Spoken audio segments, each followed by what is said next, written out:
hello everyone, and thank you for joining us live on the network.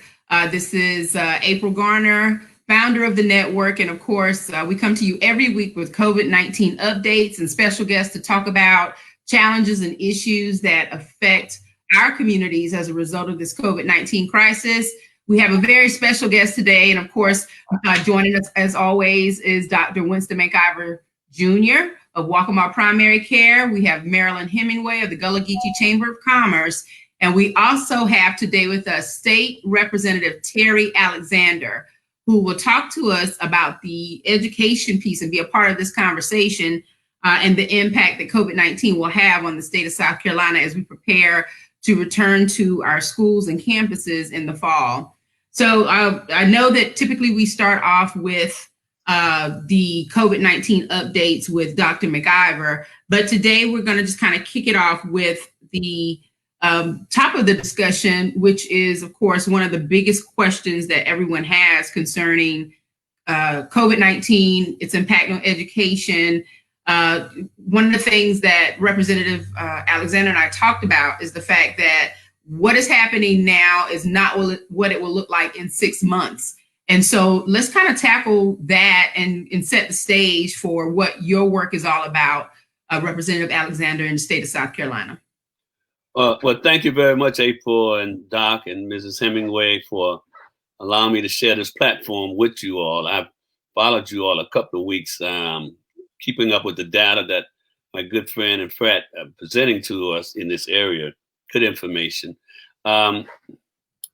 This educational piece is really just like right now, we're just throwing things up in the air. The State Department is throwing things up in the air. Just this past week, those of us who read noticed that up to 30,000 kids were unaccounted for. And I raised that question, what does that mean that 30,000 of our students are unaccounted for? And they were saying that in some form or fashion, they have not tapped on or tapped in to school. And that was very, very puzzling and disturbing to me. You're telling me 30,000 kids over the past month and a half, almost, or 2 months, have not reported to school. It's almost like you having 10 kids in a classroom and 5 of them don't show up for a month and you don't say anything about it. But there was some interesting analysis to associate with that. I was talking to some educators, and it could be an array of things that took place. You know, maybe they don't have internet, which we know is widespread, particularly in rural and minority communities. Maybe their parents, maybe they had it and their parents did not know how to manage it. Maybe the schools were not responsive. So, there's a lot of scenarios that we are looking at. And the teachers and administrators are going to try to identify those kids. And I mentioned to the superintendent as well as others, I hope that we don't punish these kids because the lack of, and whatever that lack might be, maybe lack of a parent knowing what they can do. Now, they might be good on a telephone. They may could manage a telephone. Well, my son called it personal device, but they may not be able to manage a computer. They may not know how to download stuff on a computer. And we know there's a widespread component out there, a piece out there, that where there is no broadband in rural communities. You surprisingly to know, I was speaking with some folks in Columbia, and maybe about 3 blocks west of Benedict College, there's no internet. About 3 blocks west behind Benedict College, there is no internet. So that whole piece is not just rural communities. It's sometimes in the inner cities of our cities as well that do not have access to broadband, and that's going to be major in terms of us moving forward in that regard, basically. It really is. And so, is this an issue that the state was aware of prior to COVID-19? And it's just been exacerbated by COVID-19, and so it's a little harder for them to catch up? Or is this something that actually has come to light since COVID-19? Well, I think it's come to the forefront. We always knew that's been a missing link with communities in rural communities, That is the idea that they're having access to broadband. We have been in discussion, the state, the General Assemblies and others have been in discussion, particularly with co-ops, because co-ops run in the rural communities. They have a link into the rural communities. As a matter of fact, that's one of the reasons for their existence, to make sure that those are outside of the rim of these major electrical companies or utility companies like Duke Power, SC&G. Those electrical co-ops go in and supply energy to those rural communities. So they go down 3 or 4 miles down a road just for one house, whereas the internet might stop at that point and not travel that far. So we're trying to look at tapping into the electric co-ops. We knew that was an issue. We knew way before this happened that our students had to have an issue when it comes to broadband in this state. We knew that from the very beginning. And what has happened this last month and a half is that this virus have put it front and center more so than anything else. I mean, it's nothing new. We've always had that discussion. So it's nothing really new about it, basically. Right. So as we take a look at what has happened over the state so far, what has been the discussion about how we will return to K through 12 campuses and manage some of the challenges that obviously we're going to have? And how does that relate to, of course, what your work will be on this new committee that has been formed? Well, our first meeting will be this Wednesday. As a matter of fact, we're going back into the General Assembly this coming Wednesday. We were going to delay it, but about 3 weeks ago, we received a call from medical experts and DHEC saying, if we're going to go, the sooner the better, because this virus is not at its peak yet. It's still doing what it do. So we're going back next week to try to identify some things, trying to pass the budget, try to help manage this whole Santee Cooper piece, and take a look at where do we go from here, this state, when it comes to this particular virus. Like I'm saying, I don't know exactly what this committee is going to do. Our first meeting is Wednesday. But I do serve on the Education Oversight Committee and the House Education Committee. And what we talked about with the Education Oversight Committee is that we're going to take a look at what has happened. We're going to take a look at, see what's working. You know, we know that the classroom setting will not be the classroom setting that took place in the end of February, the 1st of March. You know, we know that, but how that's going to look, we don't know.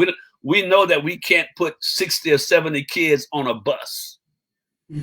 We know that we can't have 30 or 40 kids in a classroom, not a normal size classroom. So they're looking at some alternatives in terms of our learning system. Now, particularly here in Florence, District 1, they voted to go year round. I have not spoken with the superintendent.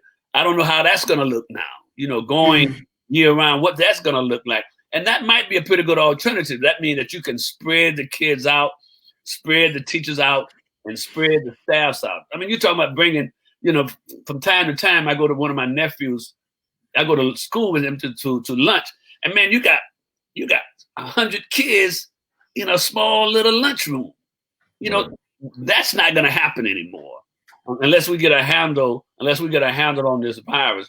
So right now, everybody's up in the air because what we might plan today, tomorrow, this virus might change it. Right. It's almost like building a plane while flying it. Right. We don't know what the end product is going to be because we don't know exactly where the end is. Right. And regarding building the plane while you're flying it, I have a question regarding the committee. Yes, ma'am. What is the demographic makeup of the committee, especially pertaining to the racial makeup of the committee? Okay, it's a House Education COVID-19 committee. It's 6 of us on there. 2 of us, Wendy, as a matter of fact, April, Wendy is on there. Wendy, myself, and he's talking about State Representative Wendy Brawley. State Representative. All of these are representatives on this particular committee. Correct. It's 6 and it's 2 blacks and 4 whites, basically. And I'd like to add something else too. On the university and collegiate level, I'm the athletic medical director at Coastal Carolina, and right now we're trying to figure out how and when to bring these athletes back on campus. That's a whole nother issue that we're having with, looking at NCAA, guidance with NCAA, how we're going to get these kids back to campus safely and what avenue we're going to do that. And, what's athletics going to look like? Right. And so that's something that's a big issue as to whether or not there'll even be athletics in the, in the fall. If so, how we do it, how we bring these athletes back on campus. I mean, all that stuff is major stuff that has to be sorted out. Right. And so it's one of those things that, University of South Carolina, Clemson, Coastal is the 3rd Division I school in the state. There's only 3 Division I schools in the state of South Carolina, South Carolina, Clemson, and Coastal Carolina. Right. So, what that simply means is that we do a lot more traveling than the other universities in the state. Well, it's interesting. It's interesting because USC, they allow legislators to buy tickets in a certain spot over at the stadium. So they kind of revamped that and they sent it out. And I talked to the guy who normally oversee that. He said, Terry, the response has been very, very poor because no one wants to buy tickets. Right. Season tickets. Right. There's no games. And, they kind of waged that to determine, that was one of the waging points to determine how the season is going to look. And very few legislators have signed on to buy tickets this year. Right. Yeah, it's going to be interesting because, I mean, if you talk about, situation like Coastal where maybe 20, 25,000 people, then you're talking about University of South Carolina, Clemson with 85, 90,000 people. I know, but man. Again, all that stuff has to first be decided how we're going to get these kids back on campus and what way. The NCAA has come up with some things where there are different phases, but each school has to come up with their protocol on how they're going to actually handle that. So I actually just got off a conference call with that right before this. Well, let me go back to Mrs. Hemingway's comments. Question, because it is very relevant in my mind. Right now, this committee is we're just going to collect information from across the state. We're going to collect this data. We're going to take a look at it. We're going to talk to educators. We're going to talk to superintendents. We're just going to take a look and say, okay, now what are we going to do with all of this? How we are going to manage this? You're talking about, again, school buses. You're talking about cafeteria, cleaning up. You're talking about halls. You're talking about bathrooms on a consistent basis. And then you're talking about technology. Then you're talking about technology. All of those pieces are going to have to come into play. And that's going to be very, very costly. Whereas you was carrying 60 students, now you may not be able to carry 15 or 20. So you're talking about additional buses, additional school bus drivers, So this whole thing is going to change. And right now, we really don't know how it's going to look. But we are going to Go ahead. I'm sorry.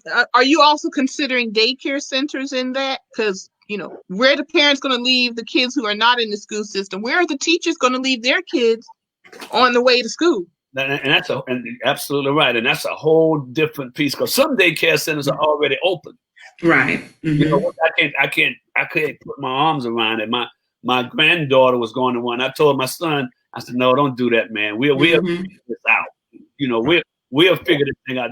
Don't send her to that, put her in that environment right now. Like about 2 weeks ago, and I'm like, y'all must be crazy.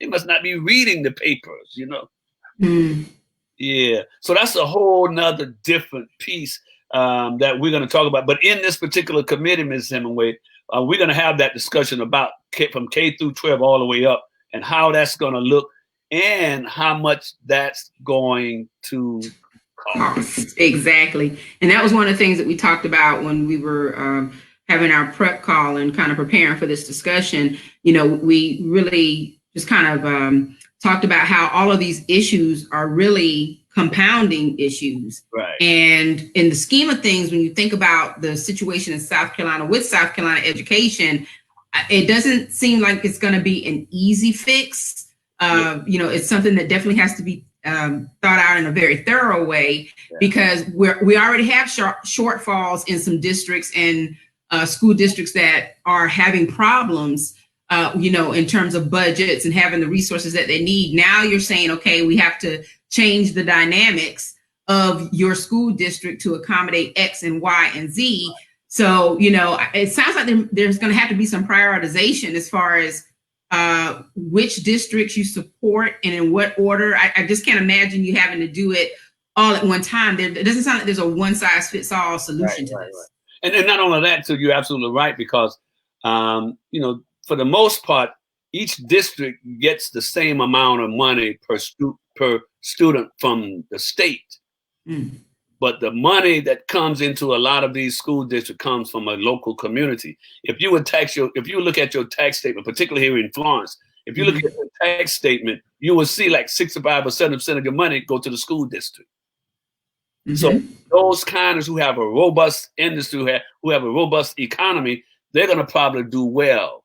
But those small communities, those small school districts, they're going to catch it. And to compound that, when we left in March, we was anticipating a $1.9 billion surplus. Billion with a B. Billion. B. Mm-hmm. Yeah, that's a $1.8 or $9 billion surplus. Now that second quarter, that's gone. We don't know, when we get back there next week, we don't know how much money is left in that surplus, because that's anticipated money. We started forecasting that in January of this year. And you've seen what has happened. So we don't know, we might just be short all the way. We might have probably wiped out that 1.9 billion. Mm. And so, so we're back to ground zero. Matter of fact, we're passing a continuing resolution when we go back. And that is continue to fund the budget as we did this year, because we have not been able to come up with the budget for 2021 because we had to leave. So we're going to do a continuing resolution, take a look at what the forecasters are saying, and then start from scratch again. It's all, again, we're building that airplane while flying, basically. So the continuing resolution is basically you continue state operations under the present budget. Under the present budget, yeah, 1920 budget, yeah. Okay. Okay. Some folks called me and was asking me, and I said, I don't see why. They was asking me, well, are we gonna get our monies? I said, well, yeah, it should be coming. They said, well, it normally be here by this time. I said, I said myself. Right. I mean, these are like state agencies. Well, Terry, normally our money is here by this time. Mm-hmm. Mm-hmm. I'm like, wow. Let's go back to what you were talking about as far as the communities that will be impacted, particularly for the African American community. What does that look like from your perspective as far as what's going to have to be done to make sure that minority populations are definitely, considered, especially in terms of the challenges that those communities already have? Well, I spoke to the superintendent a couple of weeks ago before this data came out. And even at Education Oversight Committee meeting, I raised the question because we knew, and I've experienced some here in the city of Florence, we knew that there were some school districts that did not have access to broadband. We knew that going in. And we knew that along this process, some kids was going to be left out. We knew that along the way. And I asked the superintendent and others, so what are we going to do about those students who do not have access? We can't punish them because we didn't do our job. Mm. We cannot punish them because their parents don't understand technology. They understand the smartphone, but if you put a laptop on their desk, they probably freeze out. We can't punish those kids. So I said, so what is the recourse? And that's when they started identifying, and that's when they found out that there's a bunch of students that were missing. Mm. And that's a lot of students that were missing. So what 30,000. Yeah, that's a lot of kids. And we're gonna pull that data and we're gonna see where they are. We know we're primarily where they are, but we want to put that in front of them. And what we were suggesting in the Black Caucus and and I think it's a good idea that we formulate our own committee to take a look at this data, to take a look to see where we are moving, to see how we are going to move forward. But we have some serious challenges ahead of us. We've always had some serious challenges ahead of us, and this is just compounded. The one thing that disturbs me about dealing with public education in the state, they never fix a problem for us. They just add something onto it. And if you all can recall, this past year, this whole piece was dealing with mental health. Mental health was the issue. That's why our kids aren't doing well. So, but they never dealt with the issue before. They never dealt with the issue that was last year. They just layered it, put something else on it, try to take the focus off of last year's issues and put this issue on. So, it's right now we're really gonna put everything on the table. And it's gonna be interesting to see how these guys and girls react to all of this, because we're getting caught up, but we also know a lot of them are getting caught up as well.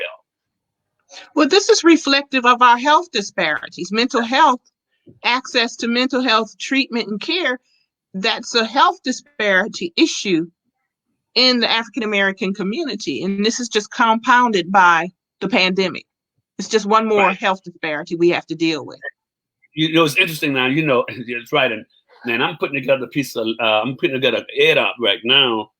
When Nikki Haley came in, I think President Obama was in charge at the time. And the money that came down here, the Affordable Care Act, she refused to get it. Right. That we didn't want federal dollars intervention, which was a bunch of stuff, because right now, if the federal government would withdraw their monies from the state of South Carolina, we couldn't manage it. Right now, I think we get about 33 or 34% of our capital, our working capital, comes from the federal government. I mean, look at those healthcare facilities. If there was not federal intervention, they wouldn't be. So our thing is, it's all right for you to take federal dollars from here, but you don't want to take federal dollars from here. Nobody turned down them billions of dollars that came to the state the last couple of weeks. So we're going to say, okay, see, the money is still on the table for the Affordable Care Act. Money was allocated for that, but the Republicans would not send it down. Right. Well, as we said earlier, I said a couple of weeks ago, there's at least 10 counties in South Carolina without a hospital. Right. And there's about 15 of them that have hospitals with fewer than 100 beds. Wow. So a lot of people are having to go 20, 30 miles to get health care, really. Right. But you know what, though? The majority of the people in the state of South Carolina who are uninsured are white folk. The majority of the people. Now, we have more percentage. In real numbers, yeah. Our percentages are higher, but in real numbers, it's more them than us. And they're saying, well, we don't want affordable care. We don't want the Obamacare dollars, but you take in everybody else's dollars. So we're gonna bring that conversation back up and say, listen, the money is there. Why won't you take it?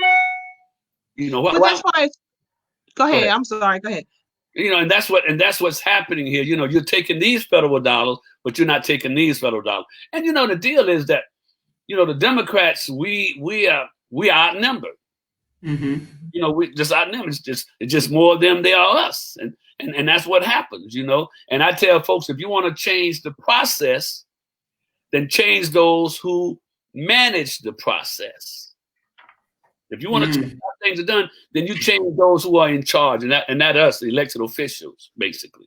And that's basically what I was getting ready to say. That's actually why it's so important to vote, because it really does come down to who controls the narrative. Right. Who controls the story, because the implication is it's mostly Black and brown people taking social services. Right. But if you look at the real numbers, it's majority white, because they're majority of the state. Right. But you have to look at the numbers and not at the percentages. Yeah, we only comprise like about 29, 30%. As a matter of fact, we was up to like 32 one time. Now our numbers are dropping, and it's like about 29 or 30% of the population now, basically. Why are our numbers dropping? Do you know? Well, just because more folks are moving in. Gotcha. Okay. Moving in from other places, basically. Yeah, So y'all are bringing them in at the beach. we are welcome. You got that right. They really want them to come in now. I know that's right. I know that's right. Okay. Okay. So I know that a lot of the work that you're going to do and the committee is going to do centers on the K through 12. But as Dr. McIver kind of talked about earlier, has there been any discussion about higher education and how higher education will be impacted by this? Well, we have with the public education with the public education subcommittees, they have a K through 12 and they have a higher ed. So more than likely, they're going to have some of my colleagues going to probably be sitting on that higher ed subcommittee as well, basically. Mm-hmm. Okay. We get in subcommittees to deal with agricultural, some going to deal with recreation. Every committee is going to be broken down to look at their area in moving forward here in South Carolina. It's going to be quite interesting what this state is going to look like, or what this country is going to look like when this is all over, when we're closer to the end, whatever that might be or whatever that might look like. It won't. We know that it will not look like February and the beginning of March, because I was telling an educator the other day. They went Friday. They got out of school. Everything was cool. Saturday they got the word no classes on Monday, and then on Monday they had to go remote, like that. Just like that. You're right. Blink of an eye. Yeah, and that's why we was pushing the superintendent on opening schools back, because look at the psychological strain that could be on staff, teachers, principals, superintendents, students, parents. You're saying, okay, we're gonna go back for a couple of weeks. We said that don't make sense. So we was glad that the governor decided not to do that, because that would have been just too much on educators, just too much. Right. And you're right. There wasn't really a transition period. Right. I mean, it was like we had to hit the ground running on that, being in a face-to-face learning environment. And now you're telling them that not only do they have to do it remotely, but their parents have to become teachers automatically and teach them based on standards that definitely aren't old school. Right. Carry the one, I'm sure, is a lot of what I know and parents. My parents knew, but now, the learning curve for parents was very, very deep, very wide. Yeah. And I wanted to touch on something you said earlier. When it comes down to how to prepare parents for what could possibly be the situation in the fall, maybe your committee could think about it, or even just, school districts in general. Hopefully they're thinking about it. But is it possible to have some type of training sessions for parents, to find out, what their learning curves are. And now is the time to do that, with school actually tapering off. We're approaching graduation. Maybe, sometime in the summer, provide some kind of virtual workshops, or even small group workshops, and while practicing the social recommendations, and at least give the parents some kind of support to help them understand the technology piece, the packets that are sent in, all of that good stuff. Are you thinking about those types of ideas? As a matter of fact, the superintendent and I had some conversations, and I'd go along with trying to assist these students or these kids who didn't come up to par this particular time, is that identifying parents as well, and maybe come up with some workshops, if you will, to explore what might be coming ahead. I don't think kids going to be in class every day. Okay. I don't think they're going to be in class all day every day. You see what I'm saying? So there have to be some other solutions that's going to take place here, because we just don't know. Maybe a year or two from now, when if they come up with some assistance with this virus, maybe Doc, we be taking a COVID-19 shot like we take a flu shot. Maybe that's how they're going to manage it. And so all of these dynamics are going to take place, and those things are going to cost. How's the healthcare going to help? How's the healthcare going to hold up under these strains? Hospitals losing a lot of money. Because I have a friend of mine. He said, "Man, I had a doctor's appointment." He called me. He said, "Should I go?" I said, "Man, you should go." He said, "I had a regular routine doctor appointment." He said, "Man, but I got scared." I call my doctor, doc, I don't think I'm coming, not right now. So, hospitals are losing millions and millions of dollars a week. So all of those things going to be factored in when we go back, particularly this week, to have some discussion and along the way. And we don't have the technology here in this state, not only for people in rural areas, but our state government technology is lacking. A lot of our state agencies is lacking because we have folks who've been working in these state agencies for 30 or 40 years. It's kind of hard to, to change horses now in the middle of the stream. So not only is the normal, the everyday citizen, not only the everyday citizen have to readapt, but state agencies, those who provide the services, they're going to have to readapt. They're working out of their homes now. A lot of them may not be able to come back to work because we don't, like I said, we don't know what this thing is going to look like, at the end of the day. I have a question. Going back to the readiness, the technology readiness during this pandemic, and maybe this is a naive question of me, is what happened during hurricanes, or was a hurricane such a short occurrence? These technology issues didn't appear. Why did they not appear? I know it's going back in the past, but hurricane season is coming up. Yeah. If we're having these issues now, it's going to be compounded by hurricane season. Yeah, but when the hurricane came, it probably, we wasn't mandated to stay home as we are now almost. They always had these options. You can still go if you could get to the barbershop like I need to get to the barbershop now. I could go if I could maneuver around the water, but you can't go because the barbershop is not open. If you could get to go to the beauty salon or to the gym, you could if it was open. But see, none or of the library. Yeah. Or the library. Yeah, anywhere. Yeah. You can't go to these areas. So it's a little slight difference. But that's a good point because hurricane season is coming. And we may have some hurricanes coming, and maybe this is kind of put us on a fast track so we can be able to manage this technology better than we are doing it right now. We're headed in that. We're headed in that direction. Most of us now shop from home. And some even got even bougie. Had their grocery bin to be delivered. You said bougie. Look, or order them so that you can just drive up and pick them up. I said, or order them so you just drive up and pick them up. Right. Yes. See, these are the new dynamics that's really taking place. America as it was won't be anymore. As it was, it won't be anymore. That can be both a blessings and a curse. Depends on. I was getting ready to say it's an exciting and scary time all at the same time. It really is. It really is. I wanted to remind our viewers that if you have any comments or questions, you can certainly post those comments or questions on our Facebook pages and the Gullah Geechee Chamber pages. We can see the comment streams and would definitely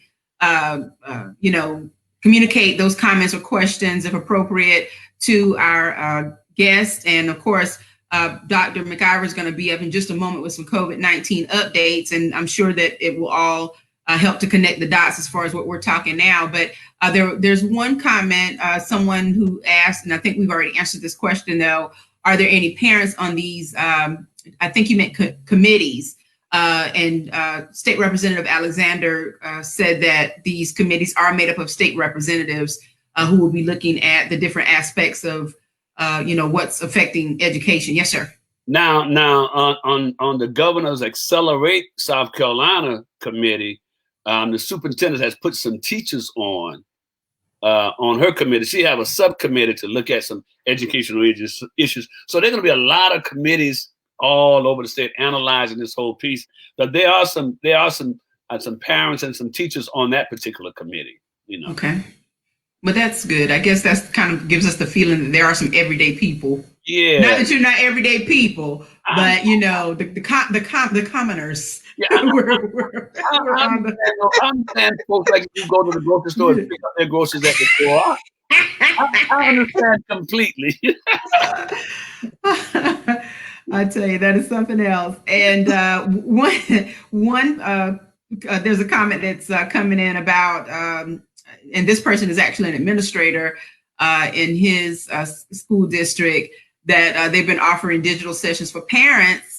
1 to 2 parents joining each session, offered mornings and evenings. The parents just won't join. So, what can be done to implore these parents to get more involved in their children's education?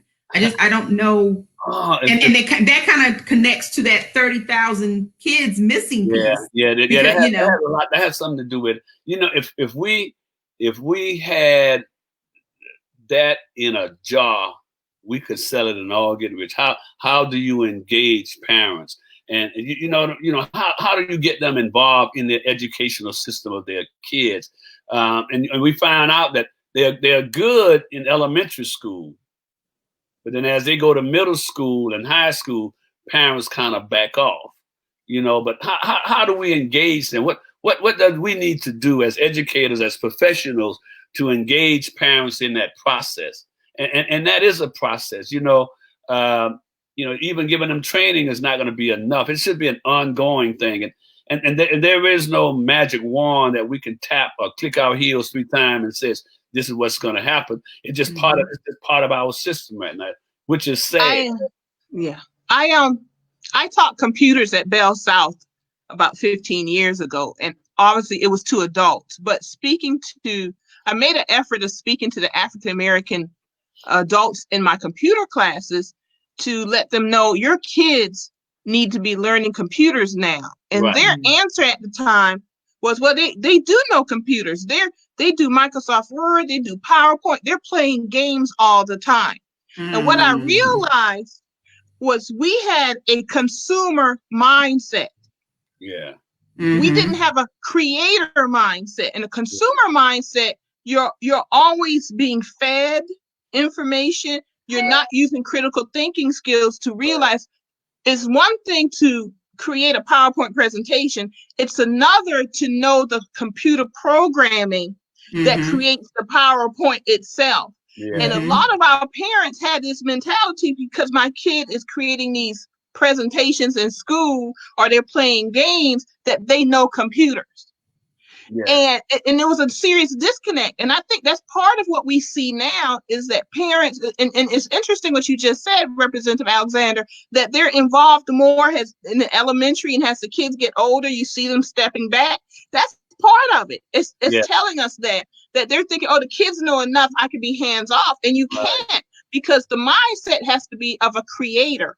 And I don't know how we change that mindset where we think of being a creator, because even listening to you now, there's opportunity in what we're doing now, moving forward with technology, for our kids to have careers and businesses and technology that provide software to the school districts. Yeah, well, these school districts are going to be begging for software developers to develop all this that you're talking about. Somebody's going to have to create the computer programming, and we're going to have to change our mindset to a mindset of being creators rather than consumers. And I think that's part of the problem. Well, and that is part of the problem. And some of us were saying, okay, all right, here we are. What can we do to add? Well, let's take a look at the whole process.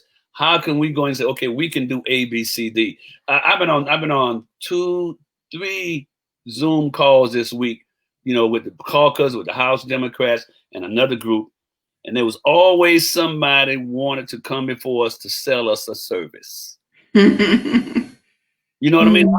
Everybody's an opportunist. I said, so what are you asking of the Black Caucus? Well, we want you all to help us support so we can get inside state government and blah, blah, blah, blah, blah. We can show you how to administer these monies. You're telling us you want us to help you get inside state government, make some money, and you take the money elsewhere. But that's what they're doing. They're creating programs. I mean, these billions and these millions and millions of dollars are coming down here from the state government. South Carolina, North Carolina, these states don't have a clue how they're going to spend that money. Don't have a clue. And this group, one group is out of Texas and another group is out of Mississippi. all them people of other folk, other persuasion, they were wanting to provide services, as you were saying, Ms. Hemingway, services to the state of South Carolina. Mm. Just to tell local government, this how you need to spend your money. I don't need nobody to tell me how to spend the money, but somebody's going to buy into them basically. Mm-hmm. And so you're right. We need to start thinking now. Okay, now how is this thing going to look down the road, and how can I be a part of it? Not just consume, but contribute basically. Mm-hmm. Mm-hmm. Exactly. And look at, what aspects you need to understand about your constituents. What do we understand about the parents, to Marilyn's point? Yeah. What do we understand about how the kids learn, and also the fact that they don't learn the same way? And then there's also different types of learning elements that go along with that. You have your students with special needs and disabilities. You have a lot of different things that have to be tackled. And that's why I said it's not going to be a one size fits all. There's no way possible. And some of the comments that are coming in basically kind of steer towards how do we engage the parents more so that we do understand this? Because right now, you all are kind of going from research and data and different things that you're given, people who are suggesting that they know what's best for the state of South Carolina when they don't even live here. Right, and the bottom line is, if we don't really have a way to talk to our people, no matter who they are, we won't understand what's really needed. Someone said it begins with community organizations, churches stepping up as well to restore the village. And that part is the truth. We got to get, it's got to be grassroots, and we got to get those, the churches where we have those collective bodies and the attention on Sunday or Wednesday evening for Bible study or whatever. If that's how we reach the African-American community, then we need, of course, our pastors and reverends to step up to the plate to help us with this. And maybe that's a part of what the state government does, is to make sure that they not only talk to them, but that there are plans in place. And I know that there's a fine line there, but at the same time, something has to be done. No, there's no fine line there. There's no fine line there. You're absolutely correct. Because we got to do what we got to do. Do what we got to do. That's right. We have to save our communities, and there's enough of us that know enough to get it done. Mm-hmm. We don't have to rely on no one else to help us take care of us. That's right. Sister Hemingway, you going home after this to take care of your folk. You're not relying on nobody else. And that's the attitude we need to have. I called DHEC today, and because this organization, Terry, I heard DHEC got some money. They're doing some public relations. They're trying to get out in the rural community, African-American community. I don't think they're dealing with a black PR firm. I said, well, let me make that call. You see what I'm saying? You want to get the information out, and as small as that is, but that's major, because we know that we'll get good information. We're not going to get the information on CNN and local news that we're getting from Doc. We're not going to get that. So we have to provide that for ourselves. And we have the means, just as you're doing here. We have the means to do so. We just need to be consistent and more engaging, get as many nonprofit organizations. Yes, get the churches, get them involved, get them in, say, listen, we need you to do A, B, C, D, and go forward. Mm-hmm. And that's what we're going to have to do, basically. And with that in mind, can I just flip it 1 minute? Go ahead, flip it. I want to talk about something that we don't talk about a lot. And I was on a conference call with them yesterday. It is about the census. Now, the census is as important as voting, because it determines what comes to your community. It determines what comes to your community. Dollars, infrastructure, housing, lighting, better schools, the whole 9 yards. But it only comes every 10 years. I was at a conference in Atlanta about last year sometime. They said, if you had to rank voting and census, it's to be voting, and then census is number 2, close, touching. Because it dictates the dollars that comes in our city. And there's a lot of communities in our state that have not participated, have not sent their form in. Take 10 minutes. Have not sent their form, and we can go online, and that's another conversation that we might want to have, but we can go online and take a look at every county, every city, and see the percentage of people that have responded to census? I think that's worth having a show or having a program to see, because I'm concerned about the census. I really am. There's a couple of cities in your place there that I need to talk to, but I don't want to put them on blast right now. I got you. So I called you back. I looked at the data yesterday. As I was on the Zoom call, I was looking at the data. I'm like, golly, you know. And we really need to have that conversation. We really need to get our churches more engaging, more involved, because for the next 10 years, they're going to determine how many city council members you get, how many county council, how many school board, how many legislators, how many congressional districts you have, all of that. And those folks, again, remember, if you want to change the policy, change those who make the policies. Get out and vote. Go get out and vote. That's how you change. So I'm going to call y'all back, because we're going to really need some help down there in a couple of areas, and it's major, really major, and that crosses the diaspora in our communities, and we can do better than that. You know, we have to do better than that. We have to do better than that. Absolutely. We have to help ourselves. We have to help other folk. I can't rely on somebody who are not sure, who don't know, who don't care to take care of the business. We're going to have to step in and do it, basically. Absolutely. Well, I know that Marilyn has to leave in about 10 minutes, and Dr. McIver is going to shed some light on some statistics. I want Marilyn to hear some of this information, and then we can probably circle back around to anything that connects to what he's talking about. So, Dr. McIver, your weekly COVID update, you're muted, by the way. Okay, you got it. All right. Good. Good conversation. Glad to have my good friend, my fraternity brother. Oh, hey. Reverend Terry Alexander with me. I knew he would bring a bunch of good information. Plus, he's a good Kappa man, so we won't go any further with that. Right? But COVID ignore me anymore. Right. Well, we go with what we call COVID, by the numbers.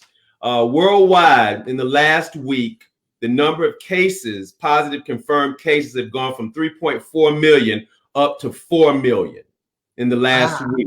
Positive cases worldwide. The number of deaths worldwide have gone from 240,000 up to 275,000. Since last week? In the last week. Wow. 7 days. 7 days. Worldwide. In the United States, the number of cases, positive cases, have gone from 1.1 million people up to 1.3 million people. And the number of deaths in the United States in the past week has gone from 65,000 up to 78,000 in the United States.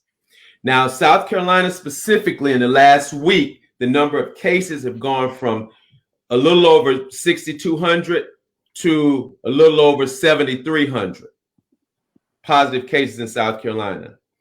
And over the last week, the number of deaths in South Carolina have gone from 256 up to 320.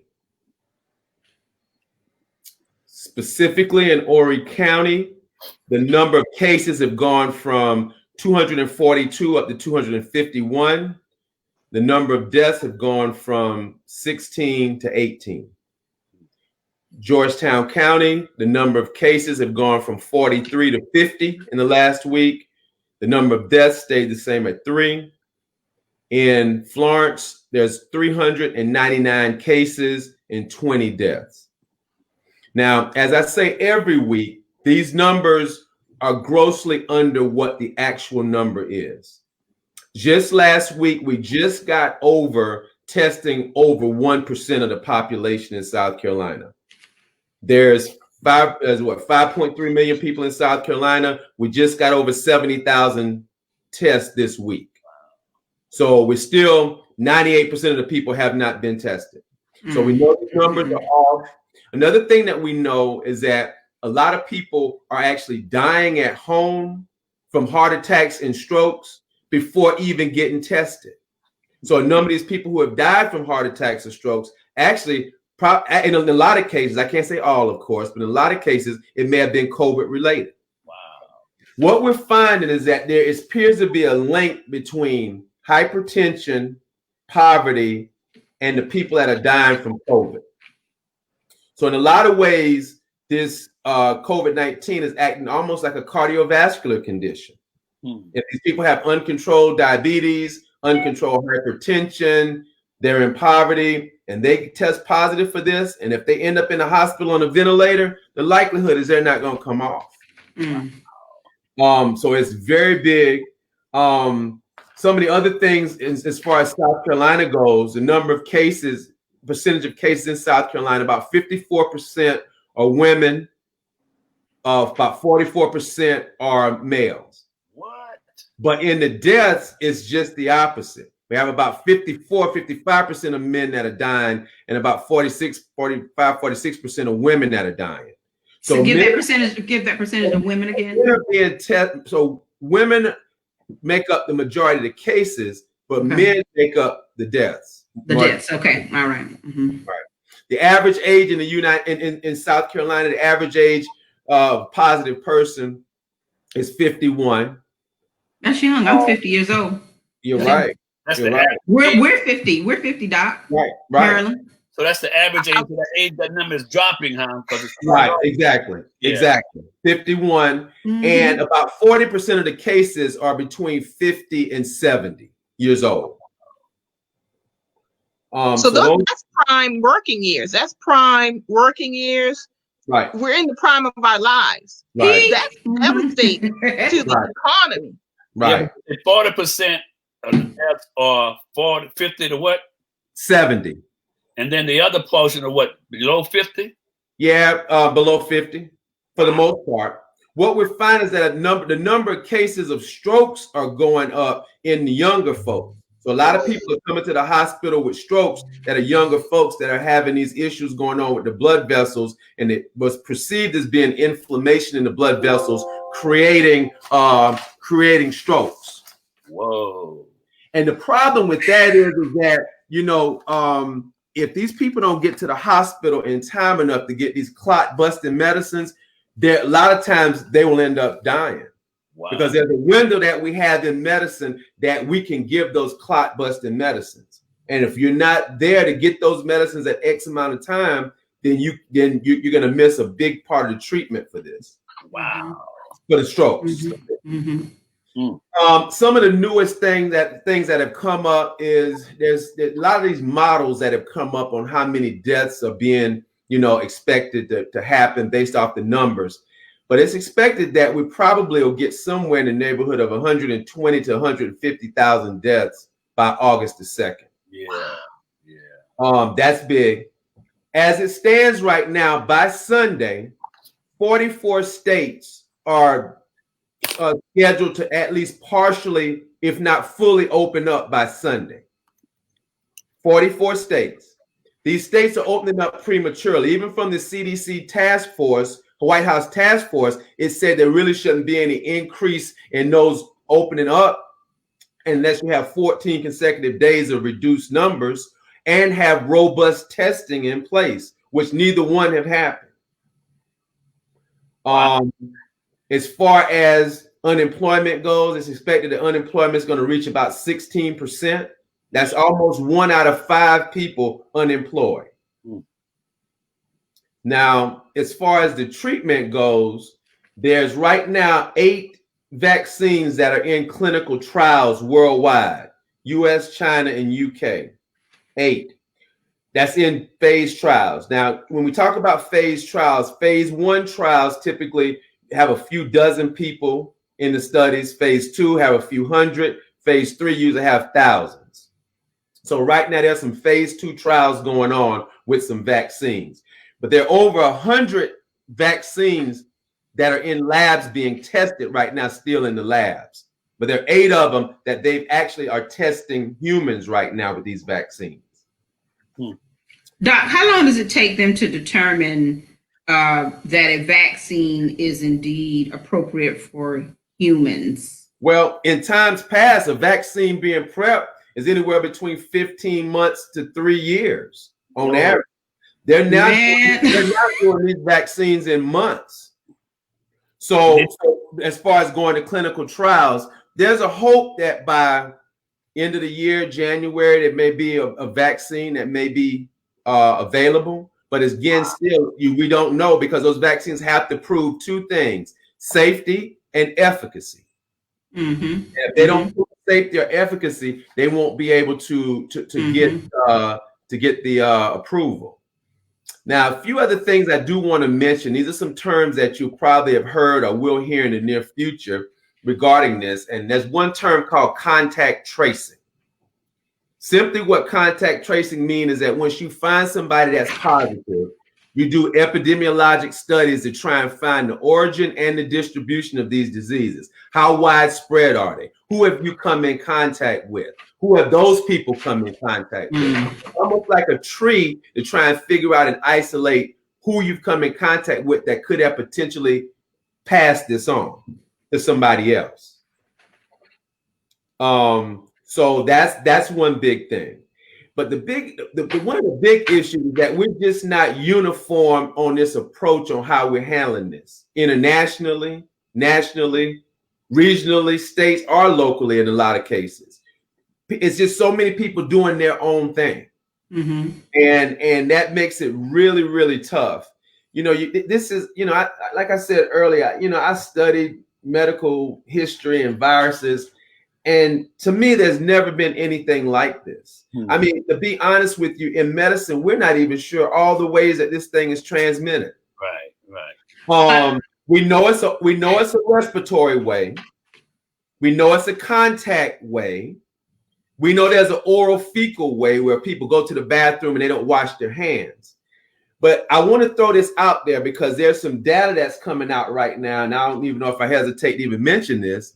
But there's a small study that was done that has even shown viral particles of COVID to be in the semen of men. I was going to mention that. I read about that. They did about 60 people. Look at Representative Terry. About 60 people. Yeah, about 60 people in the study. And it hasn't been published yet, but about 60 people, and almost 20% of those men in that study had some particles of COVID-19 in their semen. That's deep. Whether or not it's at a level to be infectious, that's a whole nother thing. And that's where more studies have to be done. But to say that this thing can be found in semen, this is amazing to me. And again, the as I said before, I'm not surprised this happened. I'm not, because pandemics happen. They happen. The surprise is we weren't ready. That's the surprise. Yeah. But as each week goes by, each month goes by, more and more stuff are coming out from the scientific community, because more and more people are looking at it as to what are the mode of transmission. But right now, at least 4 ways. And so again, it's still more research that has to be done in a lot of those cases. Wow. So Dr. McIver, yes. I have a question. Yes. It's a serious question too. Did they figure out the semen situation just through regular testing of COVID? What's going on with it, how it's transmitted? Well, how did they drill down to that transmission level? That particular study, now, like I said, it was only 60 people, but that particular study was to try to find any possible mode of transmission. Any possible mode. So again, that was one of the things that wasn't evaluated in that small study, was that they did find viral particles. Again, the level of infectiousness that has to be evaluated further, but just the fact that can happen, is amazing. Well, let me ask you this, Doc. Along that same line. So, were those guys diagnosed of having the virus? Yes. Okay. Yes. They were diagnosed having the virus. They were trying to study as many bodily fluids from these people as possible. That's how that came about. Okay. Well, Yeah. folks, I'm going to have to dip out now so I can go take care of some family members and family business. This has been very interesting. Good to see you, Representative Alexander. It's been a minute. Definitely. Good to see you, Definitely. Wade. Thank you, Dr. Marilyn. McIver, good to see you. April, Yes, good to ma'am. see you. Yes. It's still going to be up running on the Gotta Get You Chamber page. So we're Absolutely. good there. Thank you. All right. Thank you All so right. much We'll for see joining y'all us today. later. Talk to you next All right, week. thank you. Another thing I'd like to say too, April, is that we're still having issues with some of these places like the nursing homes, the prisons, and I think State DHEC has decided to step in to test all Nursing home. Nursing homes. Yeah, and employees there. So that's very good and that's big. You know, and so again, you know, any kind of way that you can get these tests done. Yeah. The FDA on Monday issued an order to all these companies that are doing these rapid tests to submit sample kits to them so they'll be able to test for accuracy and sensitivity and specificity on these tests. So that's good because there's a lot of tests that are out and some of these up, you know, 15-20% inaccurate. Yeah. Wow. That needs to be tightened up so that way people aren't doing these tests and they're telling people that they're fine when they're really not fine. Wow. Well, you know, we a couple of things, Doc. I got a call from a healthcare provider yesterday. There's a nursing home in the state that 40% of their workers, it was what you call it, anti-Semitic, what you call it, somatic, asymptomatic. Right. And about 60% of the patients was asymptomatic, and they wanted them to continue to work in that environment. You know, is that norm? That the norm of?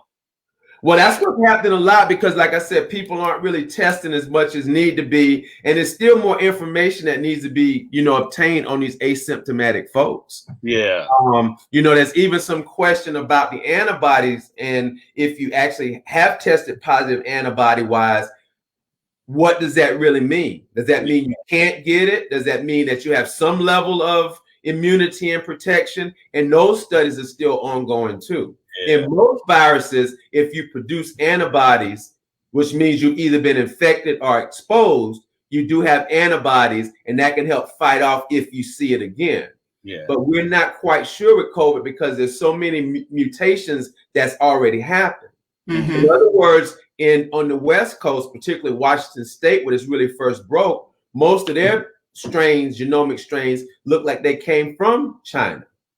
In New York City, most of their strains came from Europe. Wow. So what that really means is that this has been here a lot longer than we thought. The other thing too is that there was some talk about, for as big as California is, why there aren't more positive cases, but what they're finding is there are a lot of people in California that already have antibodies. So that means that this has been probably in California for a lot longer. And I think Californians did what they were supposed to do. I mean, they quarantined themselves and they did what they were supposed to do. But a lot of those people are antibody positive. And the question is, if you haven't been to China, how can you be antibody positive unless you were exposed to somebody who either went to China or they were exposed to somebody who were exposed to somebody who was exposed to somebody? And of course, we know geographically it makes sense. The only way you can be, have antibodies is if you've been exposed. So we have two different strands, at least two strands in this country. Well, there's a lot of strains. There's at least 8 to 10 that we know of. Wow. Yeah. You learning something today? That's why I go to the post office and come back home. That's right. Because I'm of that age group, so I'm very conscious of that. Right.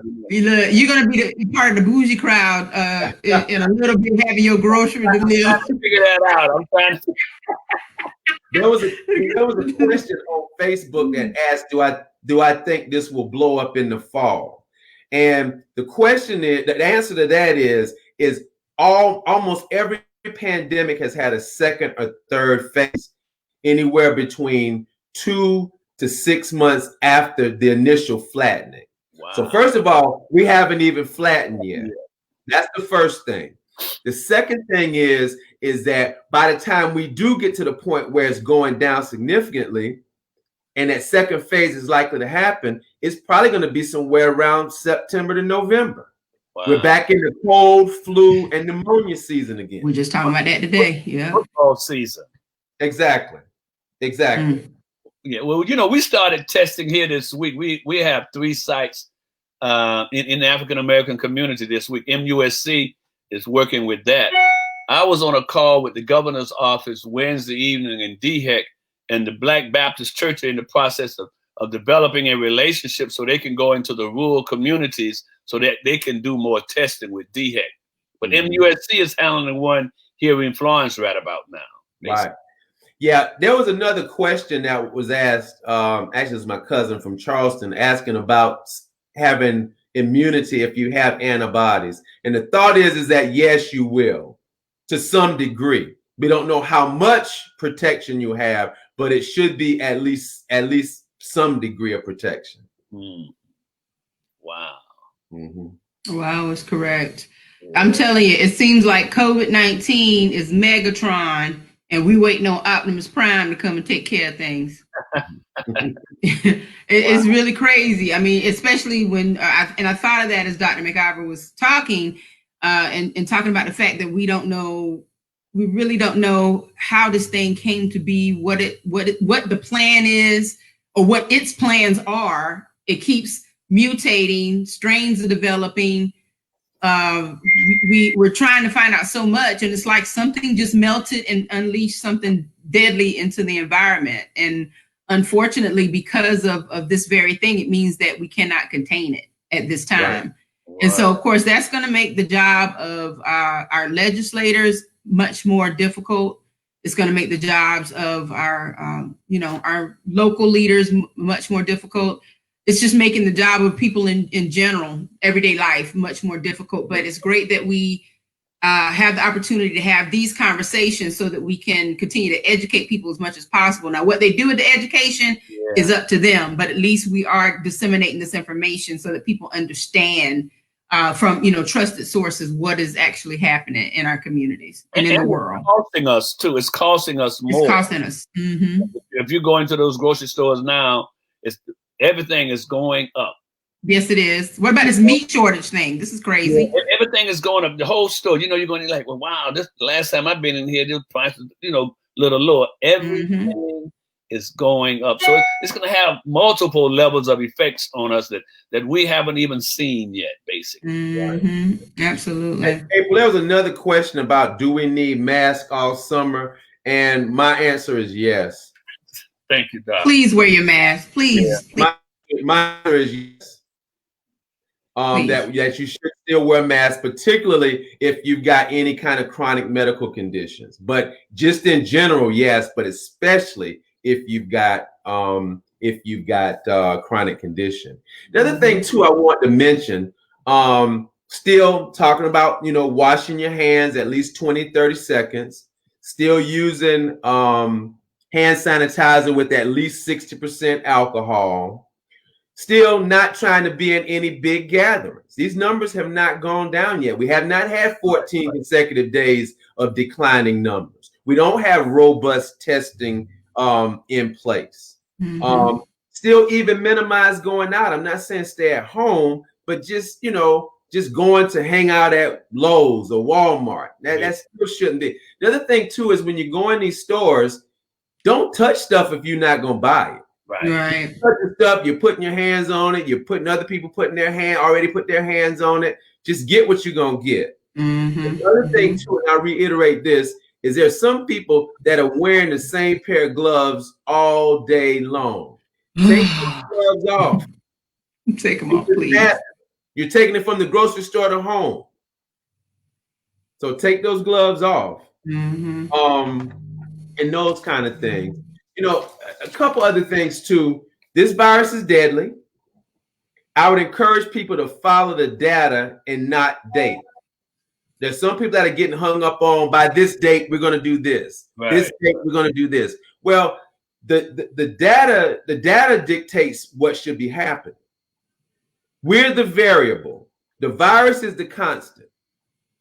It's like a math equation. Mm-hmm. We are the variable. The virus is constant, and the number's only going to get better if we as the variable do what we need to do. That's right. Gotcha. That's right. That's it. Wow. Well, we're going to ask State Representative Terry Alexander if he has any closing thoughts or, I guess what you think would be the most major takeaway in terms of the work that, state of South Carolina is doing to combat this and to deal with our challenges. What do you want people to know? Well, let me echo something that the doc says: wear your mask, and if you don't have to go outside, if you don't have to go to these places, then don't go. And be conscious. When I went into the grocery store, I knew exactly what I was going to get. That's right. I sanitized the basket, even though it didn't sanitize. I had my gloves on, and I went and picked just what I wanted. And if I didn't have that many, I don't even get a basket. I just go grab it and walk around with 3 or 4 items in my hand. I just don't want to. I touch as less as possible. That's what you do. Touch as less as possible. In particular, our young folks. When that 40% of 50 and above is high, but it's not as high as that 60% of 50 and below. Mm-hmm. Mm-hmm. That's telling to me. Mm-hmm. It's high, but that 49% and 50 and below, 49% below, that's even higher. Right. So that means it's just not just for old folk. Mm-hmm. Oh yeah. Mm-hmm. You see, as we thought about it from the beginning, and that got me nervous when you said 40%. I was feeling good, and then you say 60% is below that. Yeah. Mm-hmm. Then I ran into this young lady yesterday, and I said, "Hey, Reverend John, come." I said, "No, baby, you ain't got no mask on." I told her, "Oh no, you don't get too close." She's too okay. But me up, and this is a young lady, probably in her 20s, saying it was too hot to wear a mask for her. And you're right, Doc. We gotta put this in our heads that we gonna wear a mask. It's so interesting that the governor is opening up all these other places, but you still can't tour you still can't tour the governor's mansion as before. Right. Mm-hmm. Right. You can't go to you can't go to the White House and tour. Right. So it's all right for you all to go out, but y'all ain't coming in here. Y'all ain't coming in. That's right. You know what I mean? Right. So that's what we have to look at. Walmart stayed open all the time. Walmart, Lowe's never closed. Right. Isn't that interesting? Right. And the unfortunate thing is that these numbers would have been a lot better, a lot lower had we done a total shutdown. Right. But I think it almost seems as if certain people are just resigned. There's going to be over 100,000 people die, and if that's the expense that we have to open up the economy, then so be it. Right. That's exactly right. It's a casualty. It's a casualty if someone else died, but if someone else in your family died, then it's a tragedy. It's a tragedy. Exactly. Yeah. Yeah. Interesting that concept, isn't it? Yeah. There's one more comment I want to put on the table before, and this is for Dr. McIver. Someone is asking whether or not, here's how it was stated: if there are several different strains, will the immunity to those who have antibodies be common to that particular strain and not necessarily the other strains and strains yet unknown? Okay, that's a good question. So what happens when these viruses change? They still look similar to the parent virus, but they're just a little bit different. That's why we can never find a cure for the common cold, because that virus, that coronavirus, which the common cold is a corona type virus also, it changes every so often. So you do have some immunity to it. That's why some people who don't get a flu vaccine still never seem to get sick, because they've been exposed to that virus, but it changes just a little bit every year. That's why the flu vaccine changes. That's why every 3 to 5 years, 3 to 10 years, there's a big outbreak of flu and more deaths from that, during that time, because the virus makes more of a major change. So you still do have some immunity, but if you're over 65 or if you have a lot of medical issues, you're more likely to be affected from that even small change from year to year. And that's why, it's recommended that definitely people over the age of 50, 65 get flu shots. Yeah. Because it does change a little bit every year. Yeah. Wow. Well, this is always engaging conversation, and I do appreciate State Representative Terry Alexander for taking his time out to be with us today. And you've actually brought up some other topics that we can definitely address. I definitely want to bring you back and talk about the census data, or at least the survey results that you've seen, and because we definitely need to address that. I mean, that concerns me a lot, and I know that there are others in the comment stream who said that they're concerned that their communities will not be represented when the time is right. So we can definitely come back and have that conversation. And Dr. McIver, as always, thank you for the work that you're doing on the front line and for taking your time out on Fridays for us to do this thing. Please stay safe. And I'm sure that as we move through this crisis, the information will become more compelling. And as you do your work, State Representative Alexander, people will want to know what strides are made to come up with some, I guess, concepts or ideas on how we can continue with education and not disrupt learning, too much more than it already has been. So thank you so much for joining us today. But thank you too. And maybe this disruption could cause us to create a better learning system. Maybe because of what happened, now we may have to look at how we are going to teach our children from this perspective, from this time moving forward. So it might be a good thing if we take advantage of it and be serious about it. That's right. That's right. I agree 100%. I see the glass is half full. Right.